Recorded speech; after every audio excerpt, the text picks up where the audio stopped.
while back, I bought this Fender Squier Bullet Mustang.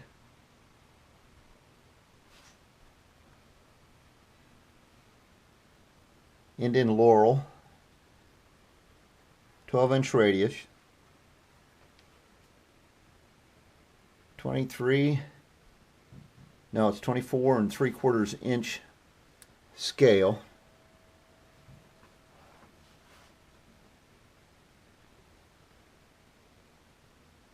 I really like the way it played,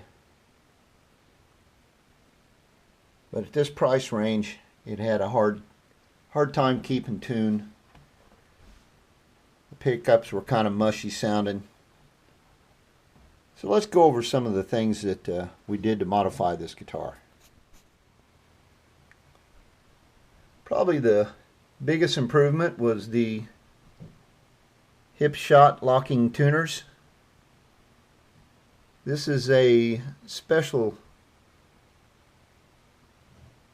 design they have. There's two plates that lay here, 1 and 2, and the tuners just slide in here and then you tighten them up. You can see that it didn't quite cover it. You know how I feel about aesthetics.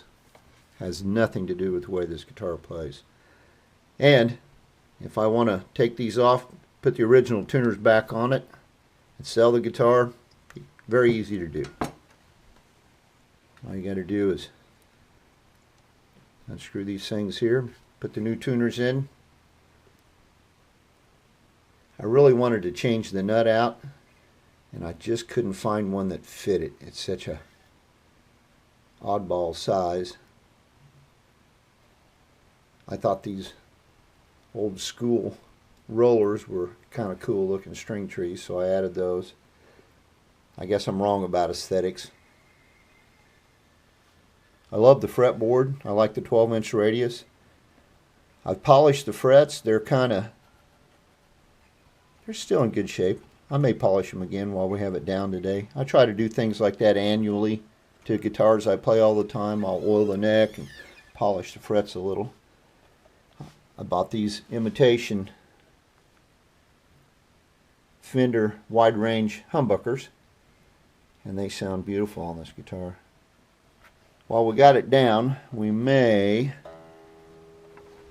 see if I can pick this up one-handed. I may raise that treble pickup just a little bit. I don't know. When I play it, it seems like, for my ears, since you've only got the master volume, I can't like turn it up. So in the middle position, it seems like this is just not cutting through enough. So we may just raise it a bit. These saddles are off a 1995 made in Mexico Strat, which I also still own. Let's see, here's the original. I think the original. Here's the one of the original saddles. Are they different than these? Yeah. Seems like these have a little more mass. I don't know. I just, for my ears, and I know. Go ahead and put it in the comments. This bridge just sounds different than this did. You know, for my ears, it sounded different. Here's the biggest complaint I have about this, and we'll get in here and I'll show you the electronics. This switch is not very user friendly. I mean, I just almost feel like I need, look at this. I mean, that shouldn't be. I almost feel like I need a clutch to get that thing into gear. So today, we're going to take this thing out and put a new switch in. Oh yeah. This switch has, if it'll fit, this switch has the advantage of going up and down instead of left and right. And I think I would have just turned a switch around this way, but there's not enough room in there. If this is something you think you might be interested in, stick around. We're going to plug the soldering iron in and do some soldering.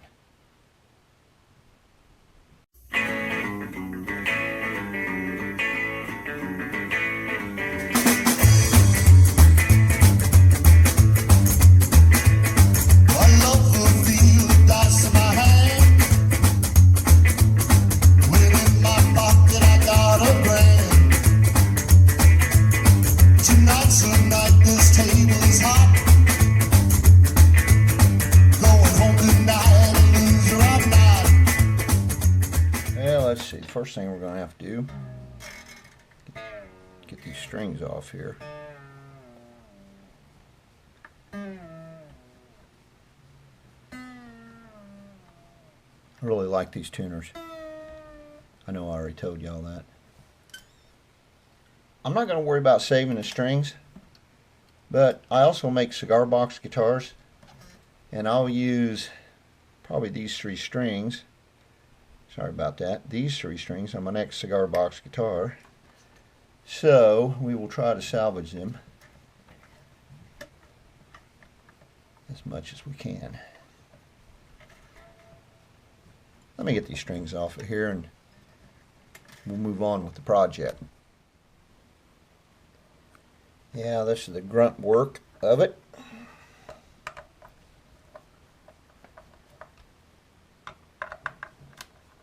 This is the part that just, I don't know, it can be fun. Seems like to me in my shop, I spend a lot of time turning screws and doing real simple things.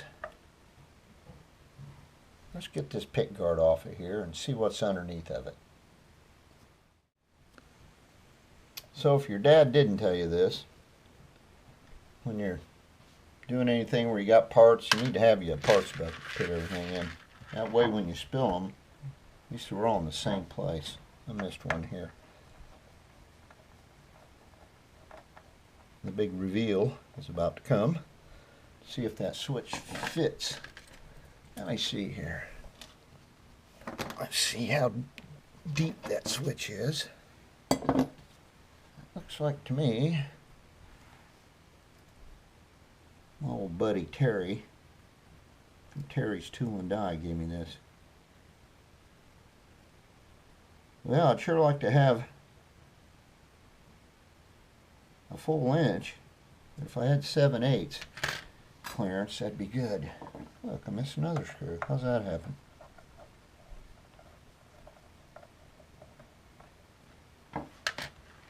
So here we are. Oh yeah, we're going to have all kinds of room in there. Look at that. The mystery of the, let me get this camera over here so you can look at it. The mystery of the Indonesian Squier Bullet has been revealed. These are Fender special runs, they call them that. Hey look, when I rewired it, I put cloth wire in there. I must have really loved this guitar. Anyway, yeah. They did the special run in this color, and I don't know, I think maybe white. Look at these routing marks. That's awful, isn't it? Isn't that just awful? But you can see why I couldn't turn that switch this way, turn it that way, because there's no room. But I can see with my little Terry ruler that there is going to be plenty of clearance for this switch. So let's get the soldering iron plugged in. Let's get this thing going. Well, let's see here. It looks like to me that my green wire is for my neck pickup. And that... I wonder how I've got that going here. Yeah, you can see the neck pickup. And then here's for the bridge pickup. Looks like it goes here. Looks like I got the bridge and both of the grounds going to this thing here. And I'm thinking on this switch, I'm guessing that's positive. And there's common. There's the ground in the middle.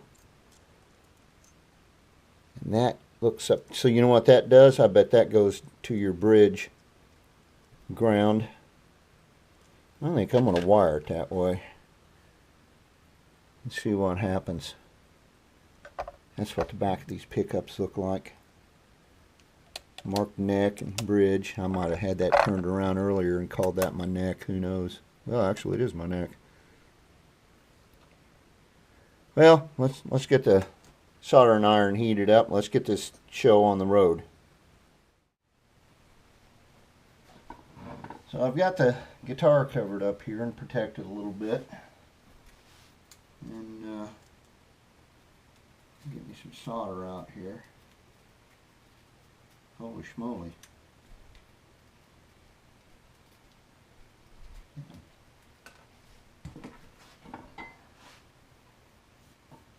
I think that's getting hot. Get this tip a little tinned up. There.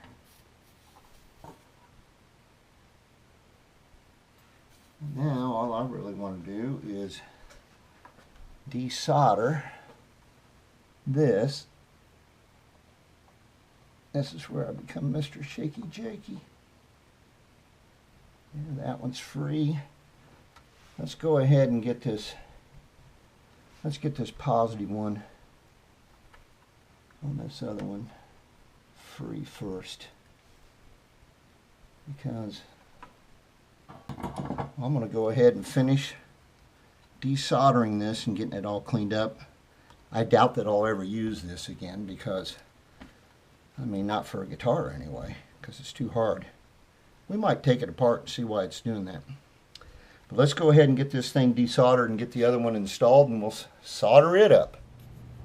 Yeah, look at this. It don't switch any better out of the box than it did in. For you guys that don't have the, let's pull this back just a little bit here. Pull this. For you guys that don't have the little helping hands thing, it's probably one of the most wise investments that a person can make.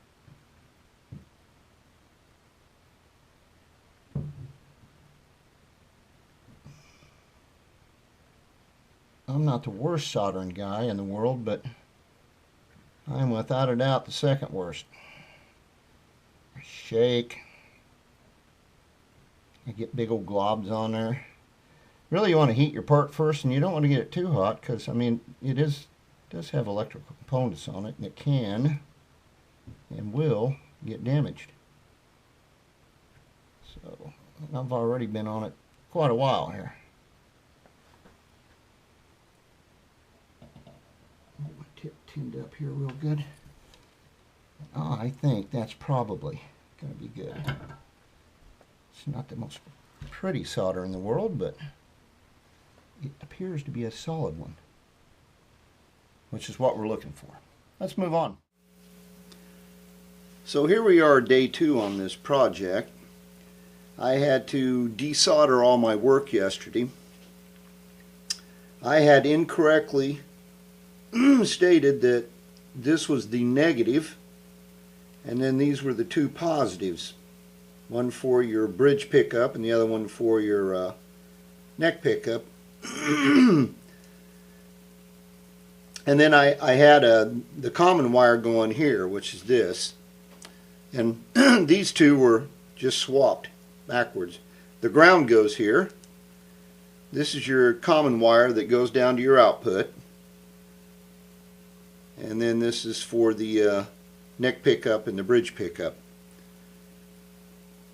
Now, where I got that earlier schematic, I don't know. I should have known, because what I did after I saw that it didn't work yesterday was I just looked at the switch, and you can see, you know, by looking at the switch, you can see how it works, how it mechanically works.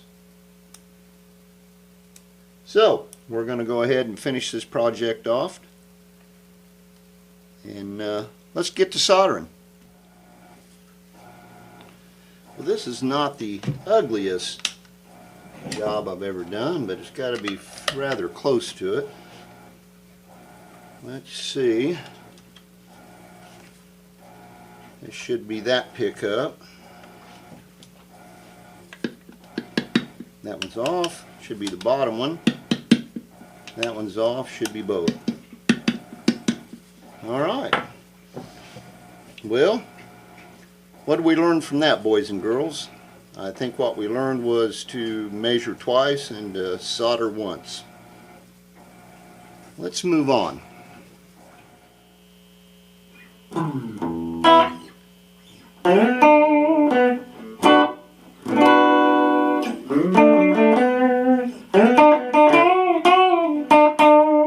You know, I like the way it turned out. You can see it's got a really low profile there. Look at that. And of course it goes up and down now instead of back and forth like that. Fairly quiet, and unlike the other one, I can actually switch this one here.